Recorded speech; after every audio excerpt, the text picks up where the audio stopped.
আজকে আমাদের শ্রদ্ধাঞ্জলি অনুষ্ঠান আমরা এখানে করলাম।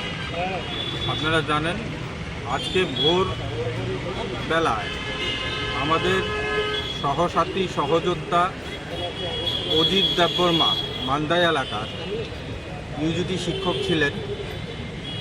উনি হৃদরোগে আক্রান্ত হয়ে আজ প্রয়াত হয়েছেন। ওনাকে নিয়ে সংখ্যাটা দাঁড়ালো 158 জন।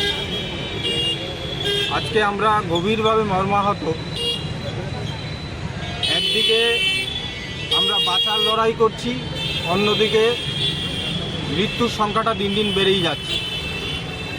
তাই আজকের এই শোকাহত দিনে আমরা আমাদের রাজ্যের শিক্ষামন্ত্রী তথা রাজ্যের মাননীয় মুখ্যমন্ত্রী, যিনি শিক্ষা দপ্তরের দায়িত্বেও আছেন, ওনার কাছে একটা আবেদন রাখতে চাই।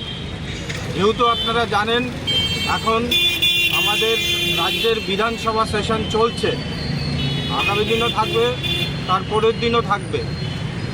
আমরা বহুবার ওনার কাছে অ্যাপয়েন্টমেন্ট চেয়ে পাইনি। তাই ওনার কাছে আমাদের একটা আবেদন থাকবে, উনি যেন অন্ততপক্ষে বিধানসভায় 10,323-এর যে অ্যাডভাইজারি কমিটি গঠিত হয়েছিল ওনার দ্বারা, এই অ্যাডভাইজারি কমিটির রিপোর্ট আপনারা জানেন জমা হয়ে গেছে অনেক দিন, কিন্তু এখন অবধি সেই বিষয়ে আমরা কোনো কিছুই জানতে পাই না। আমরা ডাইরেক্টরিতে গেলে বলা হয় যে সেক্রেটারিয়েট জানে, সেক্রেটারিয়েটে গেলে বলে সময় পাওয়া যাচ্ছে না। এই দুবিধার মধ্যে আমরা আছি।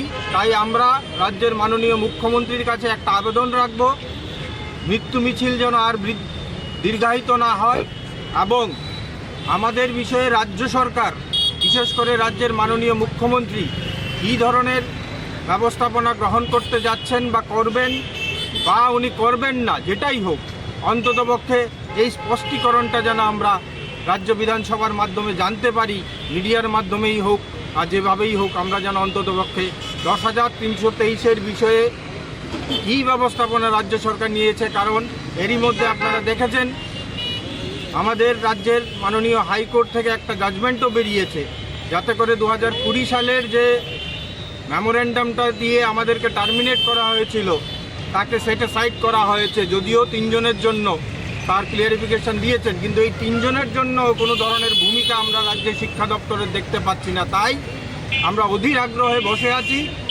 আমরা আশাবাদী রাজ্যের মাননীয় মুখ্যমন্ত্রী বিধানসভায় আমাদের বিষয়ে অন্ততপক্ষে স্পষ্টীকরণ দেবেন, যেন এই মৃত্যু মিছিলগুলো, এই অজিত দেববর্মার মতন শিক্ষকরার কী অপরাধ।